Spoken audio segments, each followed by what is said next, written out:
গণসংযোগের কাজ, দাওয়াতি কাজ, নির্বাচনের কাজ করতে যায়। যাওয়ার পরে আমাদের বাধা দেয় হচ্ছে আনুর বাড়ির সামনে। এখানে আনুর বাড়ির সামনে বাধা দেয়, বলে যে জয়নালকে জয়নালকে তো চিনি না, ও কইতে উড়া এসে জুড়া বসছে, ওকে তো চিনি না। এরকম ধরনের অনেক ধরনের সালাউদ্দিনের রবিনের কথা বলে, ও তো এখানকার স্থানীয়। জয়নাল তো কয়দিন ছিল জানেন এসে কি খন্দকার রোডে। আপনারা তো জানেন না, ওই 2-3 মাস ছিল ভাড়া, তারপর এখন কোথায় আছে সেটাও জানেন না। মানে ও নিজে নিজে একা একাই সবকিছু বলতেছে। বলার পরে আমরা তেমন একটা কিছু বললাম না।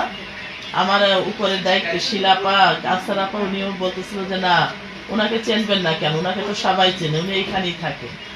তা আমি বললাম যে বাবা, আমরা যাকে ভোট দেবো সেটা এখানেই থাকে, উলট পালট কথা বলতেছেন কেন আপনারা? তখন বলার পরে উনি অনেক উত্তেজনা হয়ে গেল, রাগ হইল ওনার। হওয়ার পরে তারপরে আমি আমাদের মহানগরী সেক্রেটারির বাড়ির সামনে যাই, দেলোয়ারের বাসায়, ওই পাশের বাসায়, দেলোয়ারের বাসায় যাবে, পাশের বাসায় যাই। ওইখানে এক রকম বোন আমার কাজ করতেছিল 5 তলায়। তো আমার পা ব্যথার জন্য আমি উপরে উঠতে পারিনি। ওইখানে এক কর্মীর সাথে আমার দেখা হয়। দেখা হওয়ার পরে বলছে আন্টি আপনি এখানে। তা আমি বলতেছি কি, আমি তো নির্বাচনের কাজে বাড়াইছি, চলো যাই লিফলেট দেই। ও বলতেছে আচ্ছা আমি তো চাকরি করি, চলেন আন্টি আপনার একটু সময় দিই। তখন সময় দেওয়ার পরে আমি আমার ব্যাকে চলে আসি। যেখান থেকে আনুর বাড়ি, যেখান থেকে কথায় ওরই সোজাসুজি চলে যায়।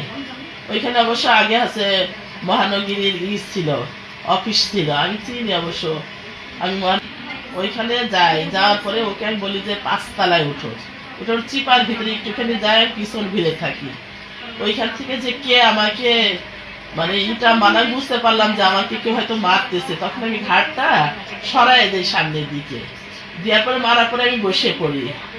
আর এমনি আমি খুব অসুস্থ থাকি, তো সবসময় জ্বর ছিল, রাত্রে ঠান্ডা জ্বর। আমি বসে পড়ি, বসার পর চোখ খুলে আমি আর মানে ওনাকে আমি আর দেখতে পারি না যে কে আমাকে মারলো।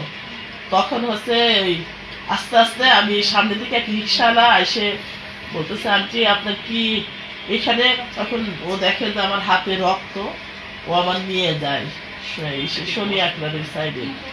নিয়ে যাওয়ার পরে একটা ইসে নিয়ে যাওয়ার পরে ওইখানে ডাক্তার দেখায়, দেখানোর পরে আমি একাই বাসায় চলে আসছি এই কারণে যে না 4টা না, যেটা সত্য সেটা মাথায় আর কি লাগে নাই, হয়ে গেছে আর কি। তখন হচ্ছে আমি আইসে আমি কাউকে বলতে চাচ্ছি না, কারণ নির্বাচন সামনে, হয়তো